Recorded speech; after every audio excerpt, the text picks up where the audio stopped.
In these podcasts, we uncover one chapter after another from the life of the Prophet ﷺ in an attempt to learn about him, love him, and better ourselves through his example. Immersion, mentorship, companionship, and tarbiyah. These are just a few of the things we offer alongside knowledge of the prophetic biography at Seerah Intensive. 2 weeks dedicated to the study of the life of the Prophet ﷺ and his noble characteristics. So this winter, join me in Dallas, Texas, alongside your classmates from all over the world to learn the story of the life of the best of humanity, the mercy to mankind, the Prophet Muhammad ﷺ. Go to seerahintensive.com to register and for more information. So, Bismillah walhamdulillah wa salatu wa salamu ala Rasulillah wa ala alihi wa sahbihi ajma'een. So, inshallah, continuing with our study of the life of the Prophet sallallahu alaihi wasallam, As-Seerah Nabawiyya, the prophetic biography. So, as I was saying, we'll be starting with the study of the 5th year of the Prophet sallallahu alaihi wasallam's residence in the city of Medina, the 5th year of Hijrah. Now, in the previous session, we concluded by talking about the end of the 4th year of Hijrah and kind of an overview of some of the major events of that 4th year of the Prophet sallallahu alaihi wasallam's residence there.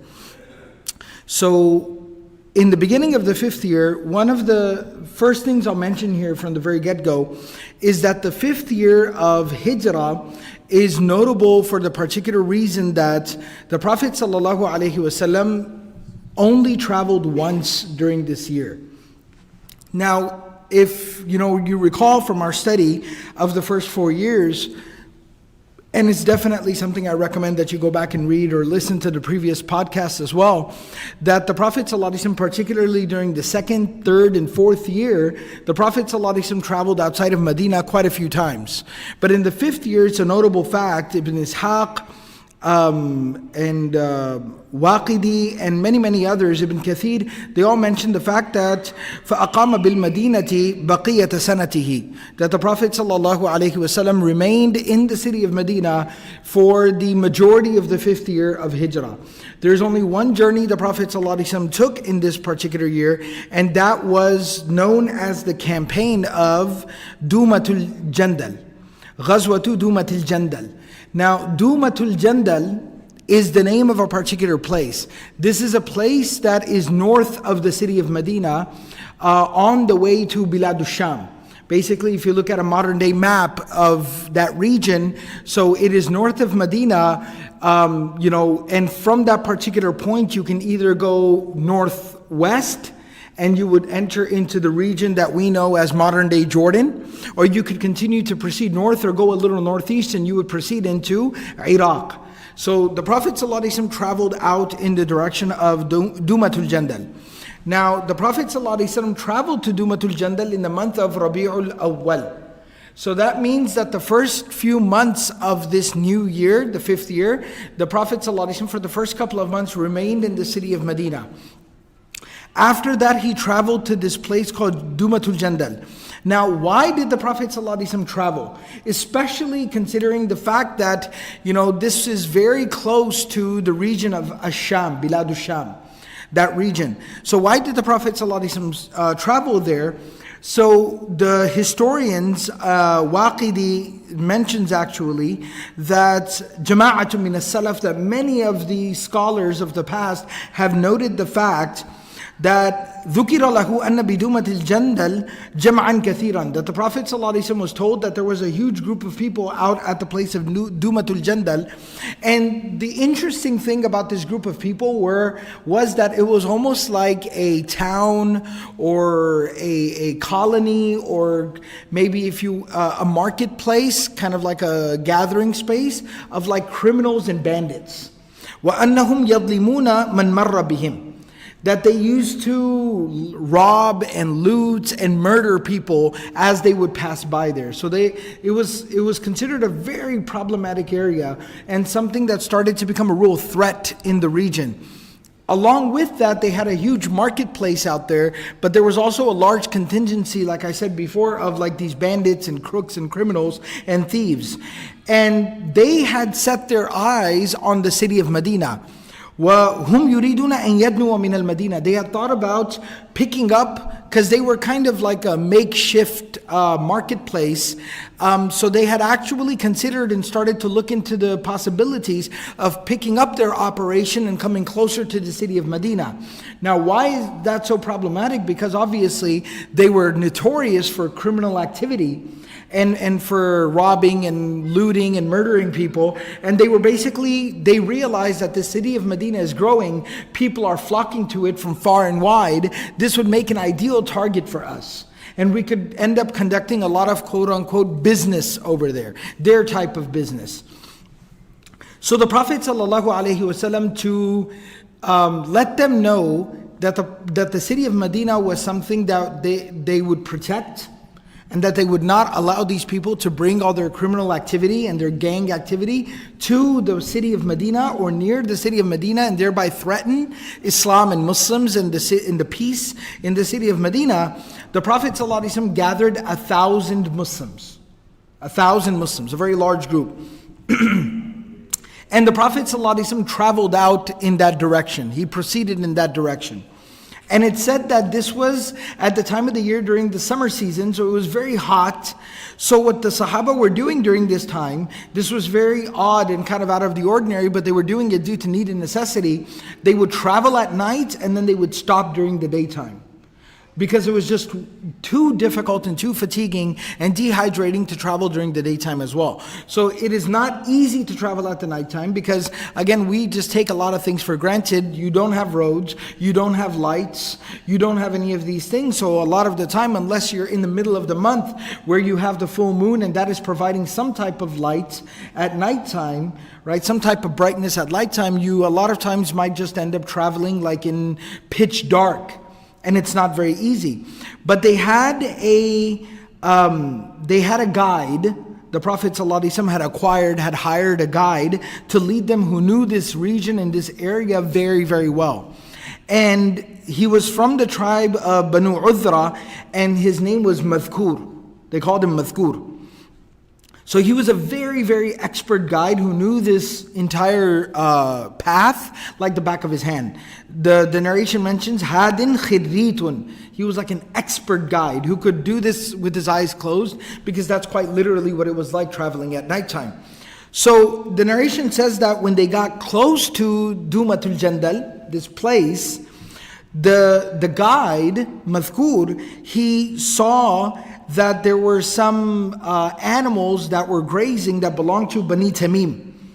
And so the Prophet ﷺ proceeded in that particular direction, and they ended up meeting some of those people, and they basically ran and scattered from there. They realized, okay, the Muslims have come, because they were planning to come towards Medina. They realized the Muslims have come, and they saw this huge army of 1,000. So then they ran away, and they all dispersed from there. The Prophet ﷺ came to the area of Dumatul Jandal. فَلَمْ يَجِدْ بِهَا أَحَدًا. The Prophet ﷺ did not find anyone there. فَأَقَامَ أَيَّامًا. The Prophet ﷺ stayed there for a few days. وَبَثَّ السَّرَايَا. He sent scouts in all different directions. That what's going on here? And they kept coming back. The scouts kept coming back to the Prophet ﷺ saying, we're not finding anything in this region, until Muhammad bin Maslama radiallahu ta'ala anhu, who we've talked about a number of times, a very devout and trustworthy companion of the Prophet ﷺ. He could always depend on Muhammad bin Maslama. He found one man and he brought him back with him. And the Prophet ﷺ asked him, where did the whole group, kind of like the gang that was settled over here, where did they all go? And he said, Harabu Ams. They found out that you had come close, and so they ran away from here. Because they were nefarious people, they had bad intentions, so they ran away. The Prophet ﷺ said, okay, but while we're here, we might as well, fulfill the task, the primary task for which we travel, for which we have come. فَعَرَضَ عَلَيْهِ رَسُولُ اللَّهِ صَلَّى اللَّهِ عَلَيْهِ وَسَلَّمَ الْإِسْلَامِ. This one man from the gang that was found, the Prophet ﷺ sat him down and spoke to him about Islam and invited him to believe in Allah. فَأَسْلَمَ. The man became Muslim. وَرَجَعَ رَسُولُ اللَّهِ صَلَّى اللَّهِ عَلَيْهِ وَسَلَّمَ إِلَى الْمَدِينَةِ. And the Prophet ﷺ returned back to the city of Medina. And so the notable thing about this particular campaign and expedition is that this lasted for about a month. Because even when you look at the map, it is quite a bit of a distance. And then the Prophet ﷺ stayed there for a number of days, scouting the entire region and area, making sure that the danger to the city of Medina had been handled, had been mitigated, and then the Prophet ﷺ returned. So there was no fighting on this particular journey. This one individual from that gang who was left over ended up accepting Islam, and then the Prophet ﷺ returned back. And it's mentioned that one of the people who was on this particular campaign with the Prophet ﷺ was one of the leaders of the Ansar. His name is Sa'ad bin Ubadah. Sa'ad ibn Ubadah, radiyallahu ta'ala anhu. And he was one of the leaders of the people of the Ansar. His mother, Sa'ad, passed away while the Prophet ﷺ was on this particular journey. And when the Prophet ﷺ came back, he actually went and prayed for her. He prayed her janazah at her grave. And this was as a sign of respect and kindness and generosity towards one of the leaders of the community of the Prophet ﷺ. And so a lot of times there are these little things that are mentioned on the periphery of some of these narrations, but one of the tragedies of our time is that we study not even a seerah, we study a summary of the seerah. And so a lot of times we don't benefit from the character and the strategy and the methodology of Rasulullah sallallahu alaihi wasallam. And so it's very important that we take these little details and really understand what that tells us. This goes to show us that Sa'ad bin Ubadah was somebody the Prophet sallallahu alaihi wasallam could trust. He was somebody that when Islam first came to the city of Medina, before even the Prophet ﷺ himself was able to come to the city of Medina, Sa'ad bin Ubadah was somebody the Prophet ﷺ appointed as a leader in the city, and he could trust him, and he was able to benefit from Sa'ad bin Ubadah really leading the community and organizing the community, awaiting the arrival of the Prophet ﷺ. And he was somebody the Prophet ﷺ continued to be able to rely upon for leadership amongst his people. So we see the Prophet ﷺ cared for everyone, but we see that the Prophet ﷺ understood that there is a certain dynamic. And this is something that is very, very tragic in our communities today, that when there are people who are working with you, who are serving your cause, and sacrificing their own time and dedicating their own talents and abilities to be able to help you further the cause, then it is also very important that we value these people and that we give special time and special attention to such individuals. Right? Because the thing that I mentioned that is so tragic in our communities nowadays is that a lot of times what ends up happening is the people that are closest to us or the people that are already serving and working, we tend to take them for granted. They're already in the loop, they're already our own people, we see them regularly and we start to kind of take them for granted. But it's very, very important because we live in this type of consumer world where we have a consumer or a capitalistic mentality and we're always looking for new customers and new clients and new customers and new clients, right? So we're always concerned about expansion and outreach and how to reach further out, right? In terms of the people that maybe are invested or are partaking within a particular service or a cause that we're involved with, community work. But at the same time, what we have to understand is while we continue to grow and expand, and that most definitely is a good idea, we also need to continue to be loyal and to deepen the relationship, the bond, the trust, and the benefit that the people closest to us receive. That the people closest to us, they need to be able to receive that benefit. Right? And so it's very, very important that we understand that we serve the people that are serving us or serving along with us. And we show them the type of loyalty they've been showing to us. And that was a very profound quality of the Messenger ﷺ. So even though he comes back from a month-long journey, and Sa'ad bin Ubadah is heartbroken when he arrives home to find his mother has passed, the Prophet ﷺ, before worrying about himself and his own fatigue and coming back from a journey and everything else that he needs to do, he first realizes one of my core team members, one of my volunteers, has a tragedy and he's suffering and he's struggling. And so the Prophet ﷺ specially goes and gives attention. And I mean, just imagine what a great honor that must have been for Sa'ad bin Ubadah, and how honored and validated and dignified and respected and loved, he must have felt that the Prophet ﷺ would come to the grave of my mother and make dua for her forgiveness at her grave. The Messenger of Allah sallallahu alaihi wasallam. Right? So this is a very profound lesson, and it's something that we really should give a lot of thought to as we continue to build community and do the work that we do. Let's remember to not forget the people who serve with us in the trenches. And remember to give more time and more special attention to them.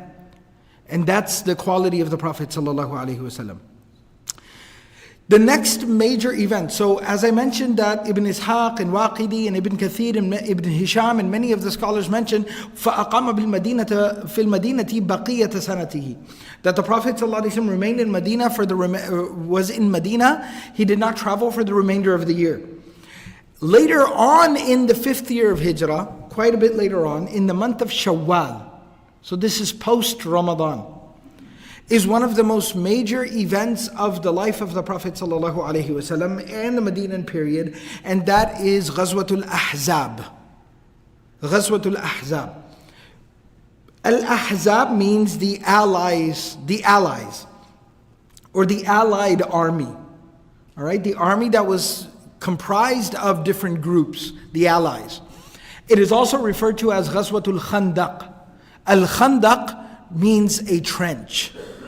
Right? Kind of a trench as a defense strategy to keep the enemy away from you. So this is referred to both as Ghazwatul Ahzab and Ghazwatul Khandaq. All right? Now, of course, some folks might be familiar that there is a surah in the Quran, in the order of the Mus'haf, the Quran as we have it today, it is surah number 33. It is called Suratul Ahzab. Suratul Ahzab. The surah about the allied army, or the army of the allies. The beginning part of this surah, I would say close to about 26 ayat. The first 26 ayat of this surah, which is quite a lengthy passage, was revealed about this particular incident. So as we've done in previous instances where there's a large portion of the Quran that is revealed in regards to a particular incident, Surah Al-Anfal about the Ghazwatul Badr, the Battle of Badr, Surah Al-Anfal was revealed about that. We similarly took a look at a large section of Surah Al-Imran about Ghazwat Uhud, the Battle of Uhud. You had a large section of Surah Al-Imran that was revealed. We also talked about Banu Nadir and Surah Al-Hashr. All right, surah number 59. So similarly, the beginning portion of Surah Al-Ahzab was revealed about this particular incident, the Battle of the Trench, Ghazwatul Khandaq. But as I was mentioning, what we've done in all those other instances, what I find to be beneficial so that we can really appreciate the depth of the Quran and the precision of the book of Allah subhanahu wa ta'ala, and also develop kind of a visual where we can kind of see what the Quran is talking about. We can close our eyes and really go through the ayat and take that journey that the ayat are taking us through. We will explore the Battle of the Trench, Ghazwatul Khandaq, and at the conclusion of our discussion about the Battle of the Trench, we will then go to the surah and we will read through the first 26 ayat of the surah, and then we'll be able to really profoundly benefit and understand, inshaAllah, what the ayat are exactly talking about. So, as I was mentioning now, I'm not going to spend too much time on this because it's technical discussion and there's a lot of technical jargon in this discussion. But there is some discussion amongst the historians, the scholars of Seerah, the scholars of Hadith, and the scholars of Islamic history about when did the Battle of the Trench precisely happen. Now, I already told you it happened in the month of Shawwal in the 5th year of Hijrah, the 5th year of the Prophet ﷺ's residence in the city of Medina. While that is the opinion of the vast overwhelming majority, and that is pretty much the conclusion that is arrived at, that is when it happened, there is some discussion and some detail about how that conclusion is arrived at. I'll share that very, very briefly with you. So, there are some narrations. Musa bin Uqba, he narrates from Imam al-Zuhri, all right, who is one of the major scholars of the city of Medina and a historian of Islam. And similarly, Imam Malik bin Anas has narrated this. Imam Malik, Imam Ahmad has also brought this narration. They've also mentioned this narration. That Imam Az-Zuhri says, ثُمَّ كَانَتْ وَقْعَةُ الْأَحْزَابِ فِي شَوَّالِ سَنَةَ أَرْبَعٍ. That he says that the battle of the trench occurred in the month of Shawwal in the 4th year. Not the 5th year, in the 4th year. So now you have a difference of opinion. Did it happen in the 4th year or 5th year? And it's a major difference of opinion, because you're talking about a difference of a whole entire year, right? So Imam al-Bayhaqi and others explain that in reality, there is no difference of opinion. It is just the way that they express dates. So some of the scholars, what they would count is, they would say, when they would say Shawwal, they say the month of Shawwal, بعد السنة الأربعة. After بعد السنة الرابعة. After the 4th year of Hijrah. The month of Shawwal after the 4th year. Which is what some call شهر شوال في السنة الخامسة. It's بعد versus في. بعد means after, في means in. So those who said it's in the 5th year, they said fi, in the 5th year. Those who mentioned the 4th year, they are actually saying it is in the Shawwal that came after the 4th year. So in reality, there's no difference. But if you look at it from the surface, you see the word 5, you see the word 4, and you see an apparent contradiction. But in reality, there is no difference because of how they express dates. Some express it by saying Shawwal after 4, and some say Shawwal in 5. All right, so that's a simple difference of opinion. Similarly, some have also mentioned that there's a small minority of scholars, Imam al-Bayhaqi and others, they mentioned this, that there is a very, very small group of people, scholars, who counted the 1st year of Hijrah. The Prophet ﷺ arrived in the city of Medina in the month of Rabi'ul Awwal. Muharram, Safar, Rabi'ul Awwal. He arrived in the month of Medina in the 3rd month. So they started counting the 1st year of Hijrah from the following year. It's almost like they considered those 9 months of the Prophet ﷺ initial residence in the city of Medina, they almost counted that as like year 0. And then they started keeping count from year 1 the following year. Right? And that leads to sometimes kind of a discrepancy in terms of how they count. So those people, those few, very small minority of scholars, they would say that Badr happened in the 1st year, Uhud happened in the 2nd year, right? And Khandaq happened in the 4th year. But Umar ibn al-Khattab radiallahu ta'ala anhu, who really standardized the Islamic calendar and instituted a system of keeping track of the Islamic calendar, and the vast overwhelming majority of the scholars, when the Prophet ﷺ arrived in the month of Rabiul Awwal, they counted that as year 1.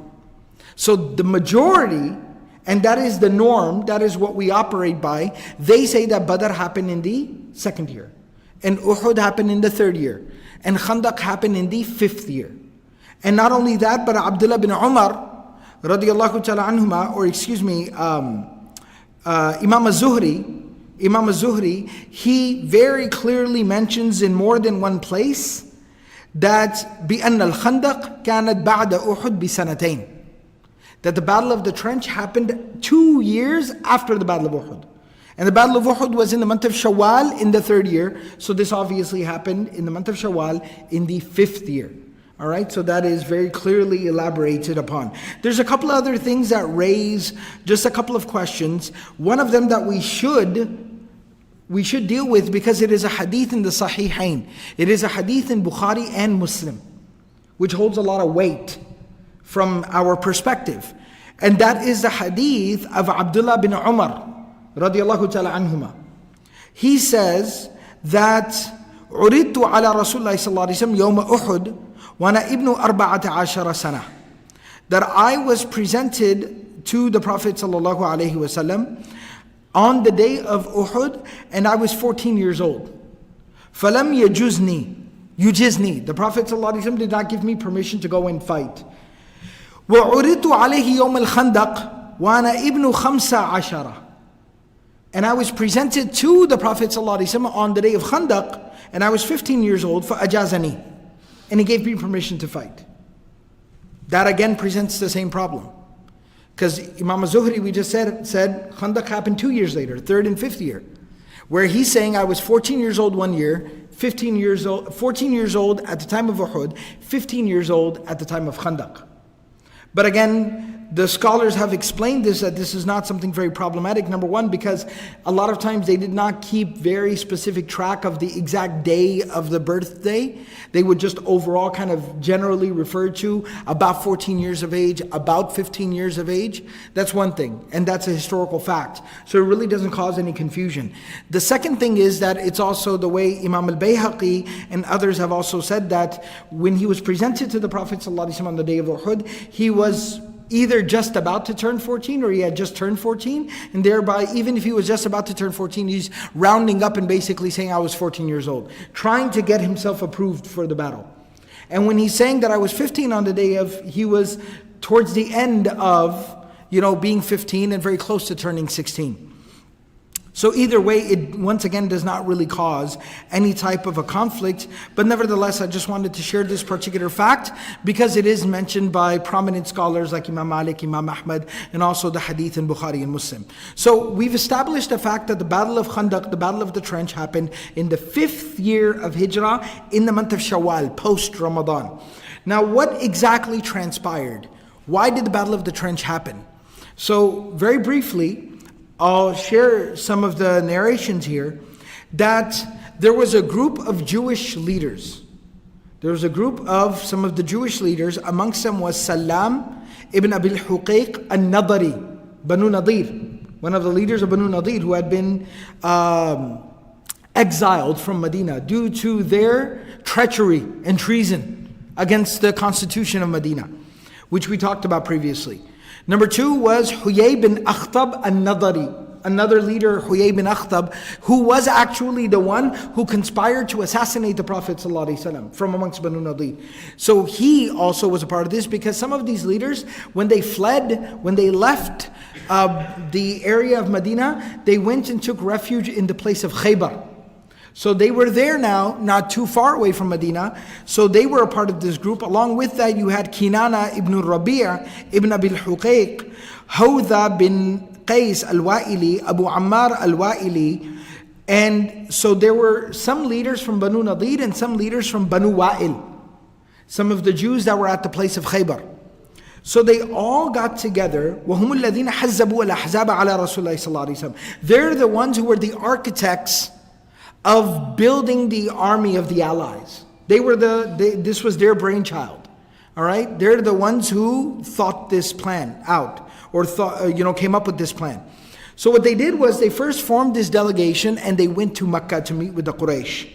And they asked them, they said, look, we are organizing ourselves, all the Jewish remaining tribes, we are organizing ourselves to launch war and an attack on the city of Medina. We would like for you to join us.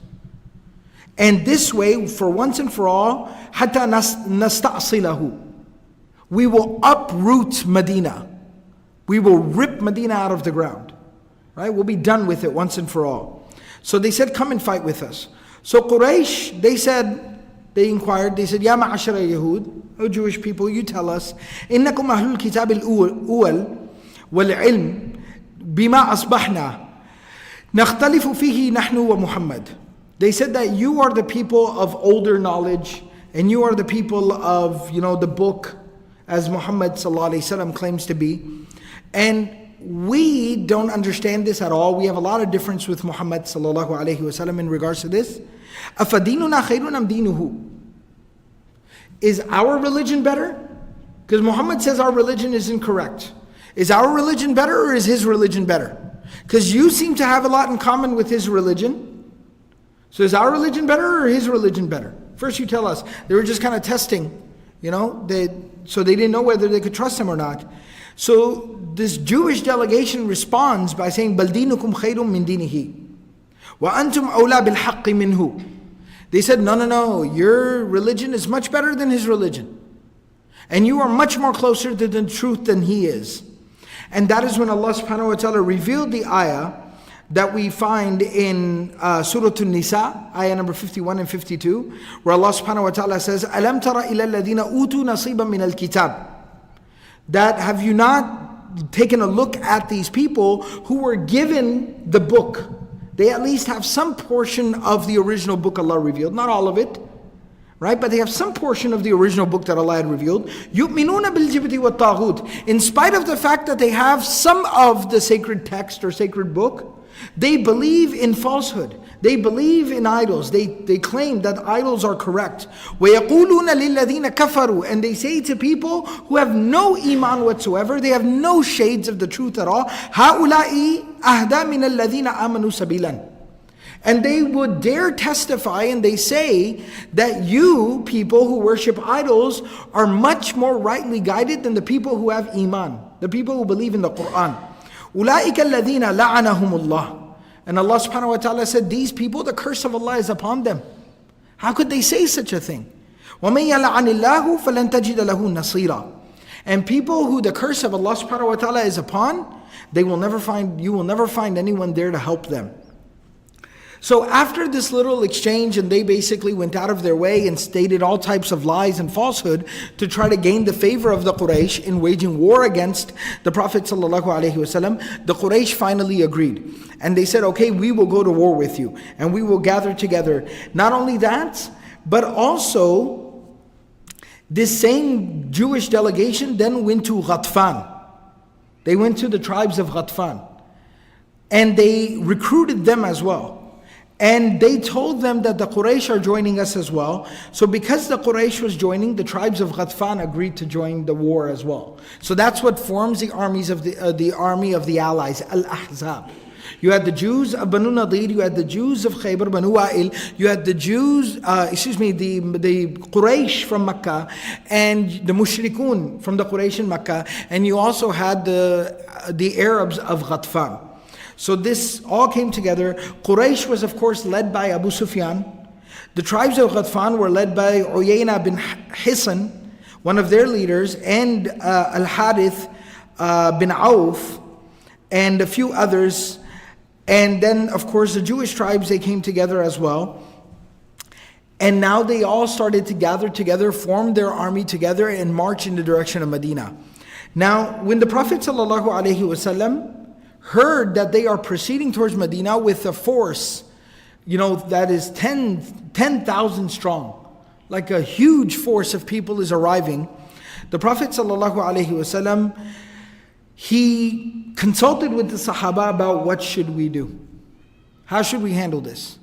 Because right now, as it stands, we can gather 1,000, maybe 1,500 people together, but we do not have the numbers to be able to go out into the battlefield and meet them in open battle. It's just not a good strategy on our part, right? And this also shows you that strategy is very important, right? And creativity and strategy and consultation and the importance of it.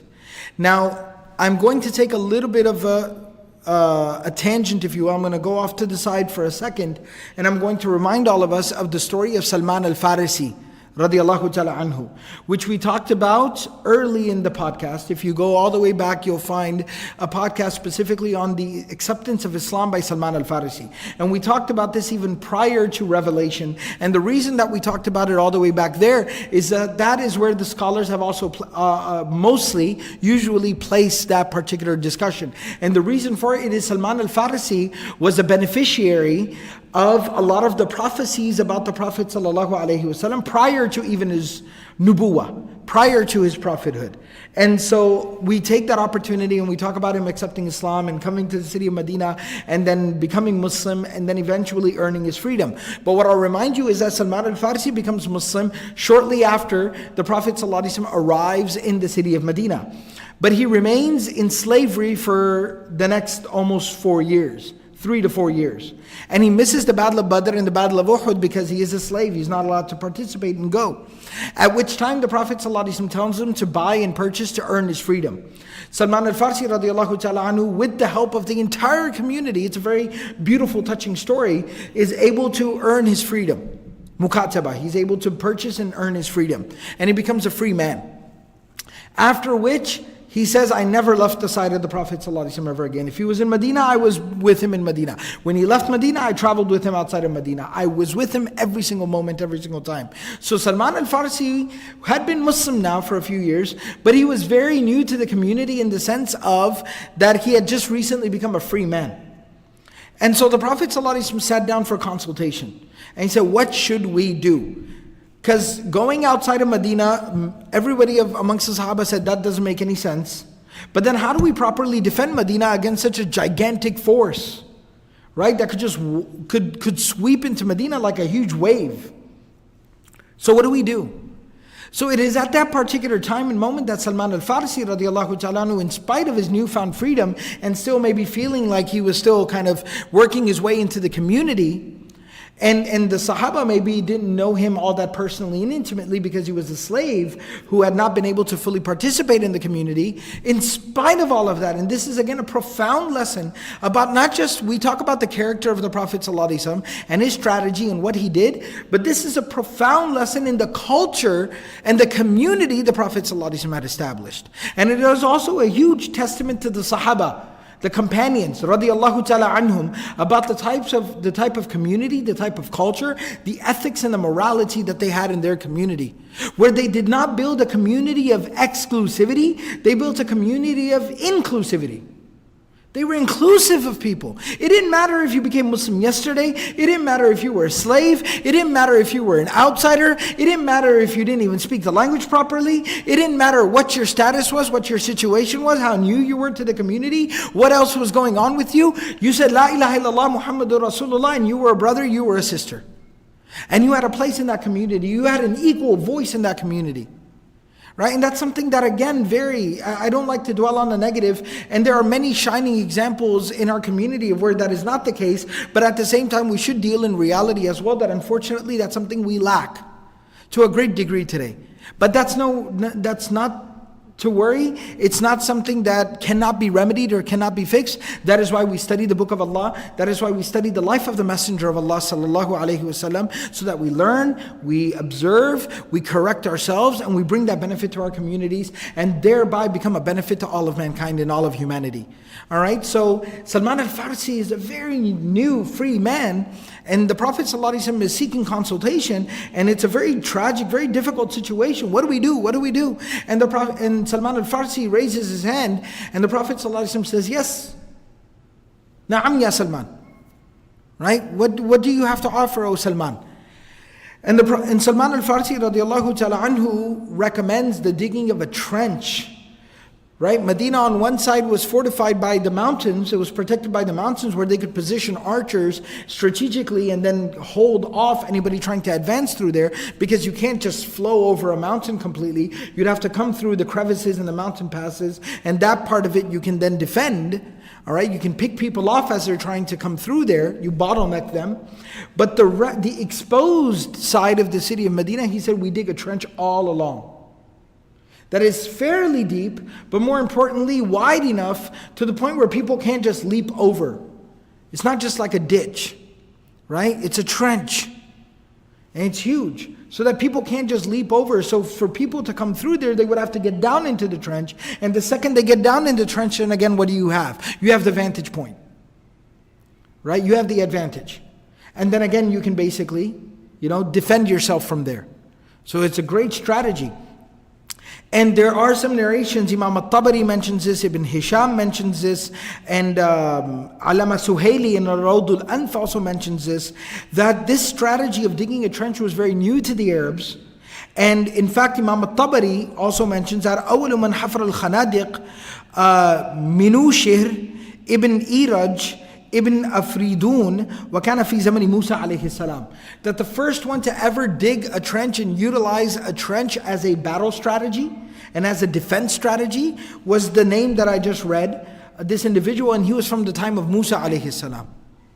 Right? And so Salman al-Farsi, who had seen the Persians or was familiar with the fact that this is a strategy the Persians use, right? He basically suggested this, Ashara bihi Salman, that is what Ibn Hisham, rahimahullah ta'ala, in his Seerah he mentions. And the Prophet sallallahu alaihi wasallam accepted that suggestion. And in spite of being such a, new or different, right? It was not a bad suggestion, but imagine you've never heard of this strategy before. Some of us would think it was bizarre.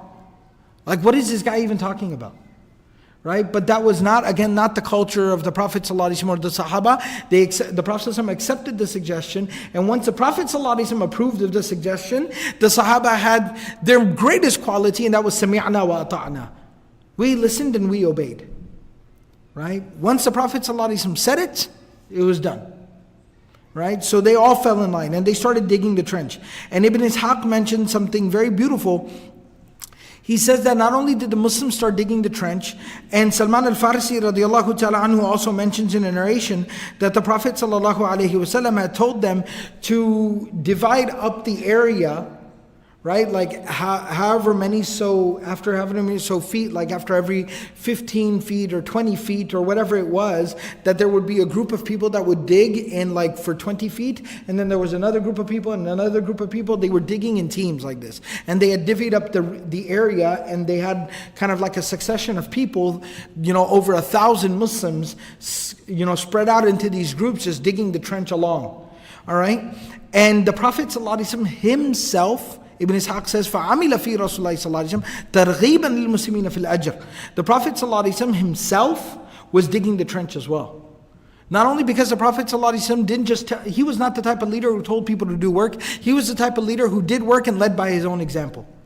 And then the Muslims were further even more motivated to dig. But of course, one little negative point I'll mention here, and then I'll move on to something a lot more positive.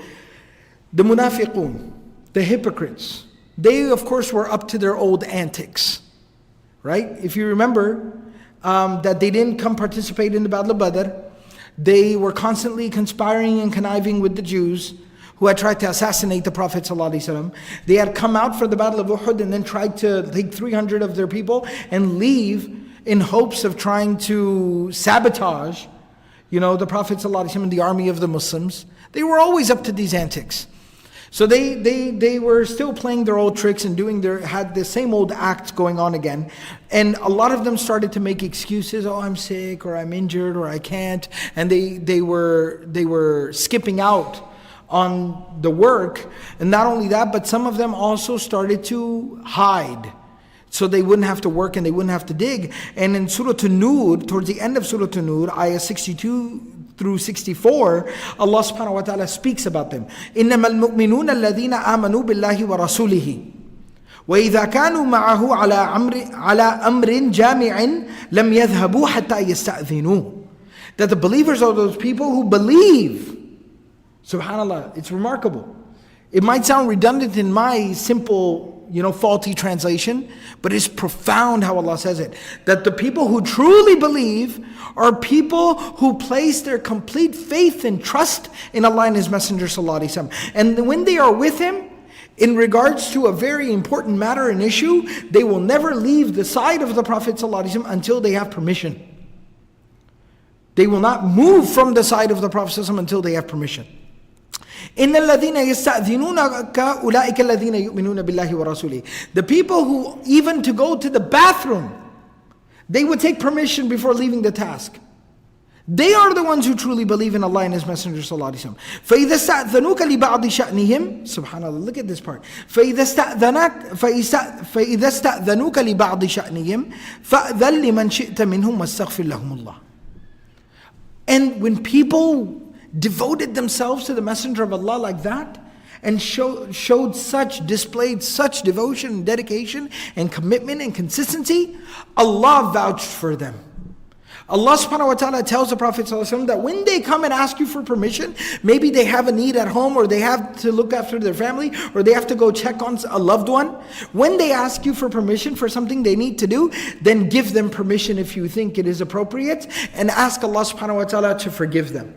Like, make dua for their forgiveness. So you give them permission and make dua for them. Allah vouches for them. Inna Allah ghafurur rahim. And then Allah subhanahu wa ta'ala says, لا تجعلوا دعاء الرسول بينكم كدعاء بعضكم بعضا. Don't call on the messenger. Don't talk about the Prophet like you talk about each other. Because the munafiqun, and being disrespectful, would talk like, Ya Muhammad, Ya Muhammad. And he said, no, you don't speak to the messenger that way. قد يعلم الله الذين يتسللون منكم لواذا. And Allah subhanahu wa ta'ala said that Allah knows which one of you skips out on the work and sneaks around and hides around and is absent. You know, like when a kid at school is trying to hide from class and takes their sweet time, wandering the halls, going to the restroom, trying to duck and hide from the teachers and the hall monitor, right? Allah subhanahu wa ta'ala says Allah sees you and Allah knows exactly who you are. فَلْيَحْذَرِ الَّذِينَ يُخَالِفُونَ عَنْ أَمْرِهِ أَن تُصِيبَهُمْ فِتْنَةٌ أَوْ يُصِيبَهُمْ عَذَابٌ أَلِيمٌ. That these people who directly disobey, they disobey a direct order of the Messenger sallallahu alaihi wasallam, they should be very careful. Because either a huge calamity will come upon them or some severe punishment from Allah might come upon them. أَلَا إِنَّ لِلَّهِ مَا فِي السَّمَاوَاتِ وَالْأَرْضِ. Because everything in the heavens and the earth belongs to Allah. قَدْ يَعْلَمُ مَا أَنْتُمْ عَلَيْهِ. Allah knows exactly what you're doing. وَيَوْمَ يُرْجَعُونَ إِلَيْهِ فَيُنَبِّئُهُم بِمَا عَمِلُوا. And the day that you return back to Him, the day that these people go back to Allah, Allah will make them fully aware of everything that they did. وَاللَّهُ بِكُلِّ شَيْءٍ عَلِيمٌ. Because Allah knows everything about everything. Allah knows everything about everything. Right? So you can't hide anything from Allah subhanahu wa ta'ala. Now, to kind of end on a positive note, but I'll go ahead and start wrapping up here, maybe a little bit sooner than I had planned to conclude, but it's good. There's some very powerful, beautiful stories that I'd like for us to be able to talk about in a lot of detail, but I'll end on a positive note to show you kind of the excitement and the energy and the love, among the energy and the excitement of the Sahaba and the energy of the Prophet ﷺ, and how that energy and that excitement of the Prophet ﷺ was infectious. Like it was spreading to others, it would excite others, like good morale and good spirits, and how beneficial it was, and how much love and unity there was amongst the Prophet ﷺ and all the Sahaba as they were digging together. That one of the people who was digging, his name was Ju'ayl. He was one of the Muslims. His name was Ju'ayl. Ju'ayl is not a very good name because it almost means, the literal meaning of Ju'ayl is like a small little thing. That's quite literally what it means. Like a small little thing. Bizarre, I don't know, maybe he was from the Bedouin tribes or whatever, but he had a name that the Prophet ﷺ didn't feel like it's a good dignified name. And so the Prophet ﷺ renamed him as Amr, which is a good dignified name, Amr. So as they were digging, and everybody was digging together the trench, there were certain chants that they were reciting together to kind of keep their energy and their spirits up. And one of the chants that they were reciting was سَمَّاهُ مِن بَعْدِ جُعَيْلٍ عَمْرًا وَكَانَ لِلْبَائِسِ يَوْمًا ظَهْرًا. That Muhammad is the one who named Ju'ayl Amr, and he is the one who gives us strength in the face of adversity. That he is the one who named Ju'ayl Amr, and he is the one who we draw strength from in the face of adversity. We find confidence in being with him. Not only that, and so this is the thing. حتى إذا قالوا عمرا قال معهم رسول الله عمرا وإذا قالوا ظهرا قال معهم ظهرا. That the Prophet ﷺ would read it with them. They would all say سماه من بعد جعيل عمرا, and then the Prophet ﷺ would scream عمرا. And then they would say the next part of it وكان للبائس يوما ظهرا, and then the Prophet ﷺ would say ظهرا. Right? So then they kept digging together like this, and then they would say it again, and then the Prophet ﷺ again would say Amra, Dhahra, Amra, Dhahra, right? And then they were digging together like this. Not only that, but subhanallah, they were all digging together, Muhajirun and the Ansar, and they didn't have enough food to eat, and many of them were becoming very weak and very frail. And the Prophet ﷺ noticed this and he saw this. And the Prophet ﷺ was so affected. And he felt such compassion, right, for his companions. That the Prophet ﷺ out loud said this dua. Allahumma inna al-aisha aishu al-akhirah. Faghfir lil-ansara wal-muhajira. That, oh Allah, the life that is worth working for is the life of the hereafter. So please forgive the Ansar and the Muhajirin. And when they heard the Prophet ﷺ say this, the Sahaba responded by saying, نحن الذين بايعوا محمدا على الجهاد ما بقينا أبدا. That we are the ones who have given the oath of allegiance to Muhammad, that we will stand and fight by his side as long as we are alive. And then the Prophet ﷺ kept making this dua for them, and they kept responding with this. And every single time the Prophet ﷺ would say this dua, Allahumma, and he had other versions of the dua as well, where the Prophet ﷺ said, Allahumma innahu la khayra illa khayrul akhirah. Allahumma la khayra illa khayrul akhirah. Oh Allah, there is nothing good, there is nothing better than the good of the life of the hereafter. And again they would respond by saying, نحن الذين بايعوا, and then he said, فبارك في الأنصار والمهاجرة. That put barakah and blessing in the life of the muhajirin and the ansar. And again they would respond by saying, نحن الذين بايعوا محمدا على الجهاد ما بقينا أبدا. And not only that, but when they would transfer the dirt, as they were digging the trench, they would transfer it on their own backs. And they would carry the rocks themselves. And it said that the Prophet ﷺ, he himself would also carry dirt and carry rocks to the point where his shawl opened up and he was carrying rocks. And the Sahaba say that his entire chest was covered with dirt. Was like, had become completely dirty. And to the point where you couldn't see his skin, like it was completely covered with a layer of dirt. Everybody was digging in and everybody was working hard.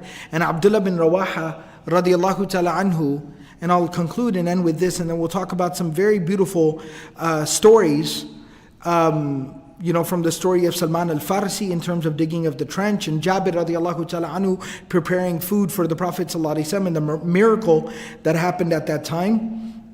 But I'll conclude with this. Abdullah bin Rawaha radiallahu ta'ala anhu also, he was a poet and he was a warrior. He said some couplets of poetry. And the Prophet ﷺ liked it so much, he started also repeating it and saying the same thing. He said, Wallahi lawla Allahu mahtadayna, wala tasaddaqna wala sallayna, فأنزلا سكينة علينا وثبت الأقدام إن لاقينا إن الأولى قد بغوا علينا إذا أرادوا فتنة أبينا. That the Prophet ﷺ was also repeating this, that I swear to God, if it was not for Allah's mercy upon us, we wouldn't have been guided to the right path. We would have never known to give charity. We would have never known to pray. So Allah, please send down peace and tranquility upon us and establish our feet firm if we meet our enemies in the battlefield. These people, they want to fight us and attack us. And if they want to try to take our deen away from us, we will refuse. And the last phrase was abayna. So every single time they would say, إِذَا أَرَادُوا فِتْنَةً أَبَيْنَا, the Prophet ﷺ would yell loudly, abayna, abayna, abayna, abayna. We refuse, we refuse. We will not let somebody take our deen away from us.